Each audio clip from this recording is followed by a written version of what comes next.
तारीख पे तारीख बढ़ती जा रही है। जो कैश विड्रॉ करने की जो लिमिट थी वो लिमिट पे लिमिट बढ़ती चली जा रही है। इसका मतलब सरकार के पास कोई तैयारी ही नहीं थी और अंधाधुंध तरीके से एक फैसला हुआ और इसी फैसले पे सभी लोग विरोध कर रहे हैं। एटीएम का सारा ट्रे रिकैलिब्रेट करने की बात हो रही है, उसमें एक लंबा समय लगेगा। 12:30 পৌনে 1টা আমরা গান্ধী মূর্তি থেকে আমরা যাব রাষ্ট্রপতি ভবন। সেখানে রাষ্ট্রপতিজিকে মেমোরেন্ডাম দেওয়া হবে। মমতা দি থাকবেন ওখানে, দিল্লির মুখ্যমন্ত্রী অরবিন্দ কেজরিওয়াল জি থাকবেন ওখানে, জম্মু এন্ড কাশ্মীরের ফর্মার মুখ্যমন্ত্রী ওমর আব্দুল্লাহ থাকবেন। আমরা সব পার্টির সাথে কথা বলেছি, যে পার্টি আসতে চায় তারা অবশ্য আসা উচিত। আমরা চাই যে ওরা আসবে। ওখান থেকে গিয়ে আমরা রাষ্ট্রপতিকে 1:30টার সময় মিটিং করব। कंसेंसस यही बना कि पहले हम इसको पार्लियामेंट के अंदर पहले दिन से उठाएंगे।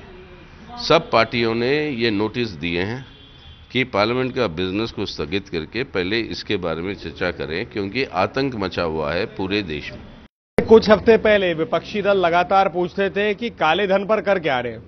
जब काले धन को मारने के लिए बहुत ठोस एक कदम उठाया गया है, जनता उसके साथ है, जनता मानती है कि तकलीफ हो रही है, लेकिन मानती है कि काले धन के लिए जरूरी है, उस लड़ाई में टेररिस्ट फंडिंग के लिए जरूरी है, तो विपक्षी दलों को समर्थन देना चाहिए।